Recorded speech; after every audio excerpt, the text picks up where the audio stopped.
my Lord and my God, I firmly believe that you are here, that you see me, that you hear me. I adore you with profound reverence. I ask you for pardon of my sins and grace to make this time of prayer fruitful. My Mother Immaculate, Saint Joseph, my Father and Lord, my guardian angel, intercede for me. Today's Gospel has a well-known parable, the parable of the talents, told us by St. Matthew. And in this, Jesus speaks about the kingdom of heaven being like a man on his way abroad who summoned his servants and entrusted his property to them. To one he gave 5 talents, to another 2, to a third 1, each in a proportion to his ability. Then he set out. And then we see what these 3 different men do. The guy with the 5 talents promptly, we're told, goes out, trades with them and makes 5 more. The guy with the 2 talents does the same, promptly trades, makes 2 more. But the fellow who received the 1 talent, he went off, dug a hole in the ground and hid his master's money. So then when the master comes back, he wants to see how his investors have fared with his money. And the fellow with the 5 talents comes back. He has doubled it up to 10. The master is delighted.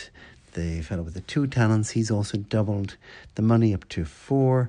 The master is delighted. And to both of them he says the same thing. Well done, good and faithful servant. You have shown you can be faithful in small things.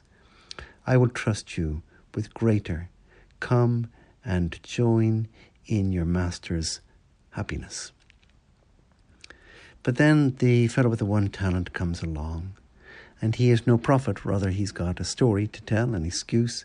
And this is his little story. He says, Sir, I'd heard that you were a hard man, reaping where you had not sown, and gathering where you had not scattered.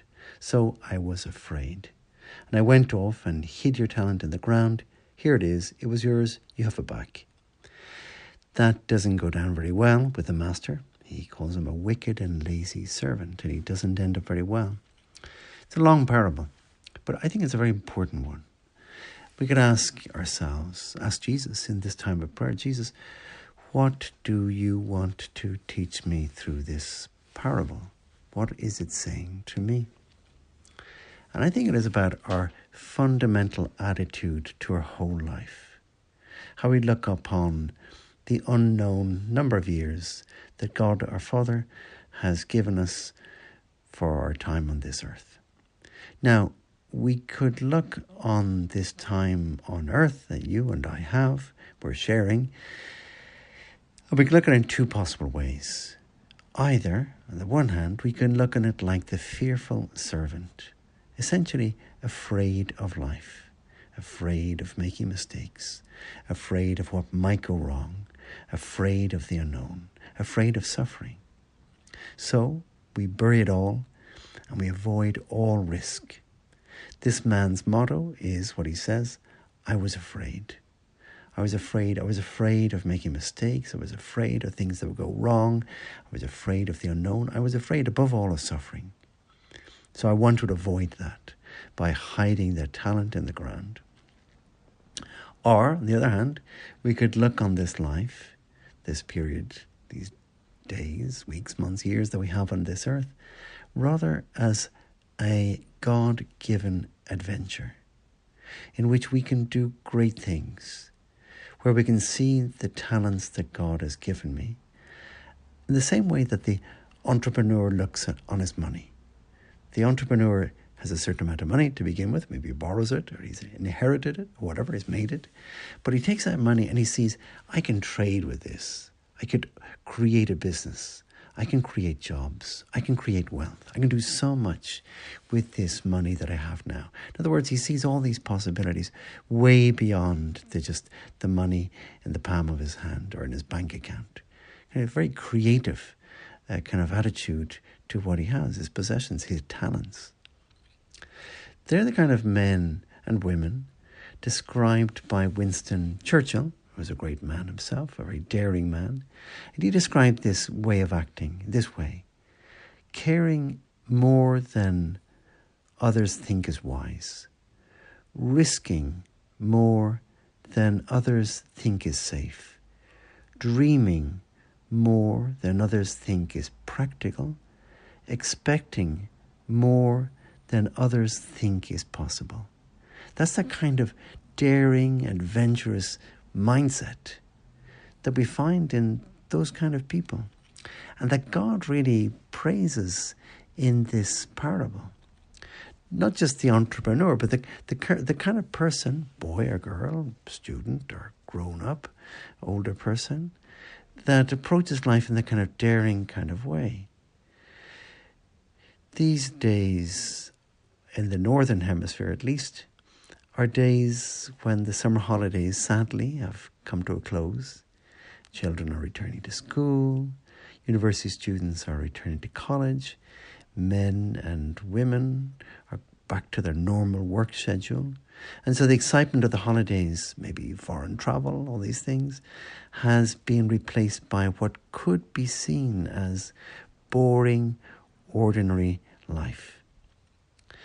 But I would suggest we could approach it differently and see these days, these ordinary days that are back upon us, as really part of this divine adventure, these talents, where God the Father is saying to me, here, I'm giving you this day with this situation, this job you have to do, these classes you have to attend, this situation at work with a colleague.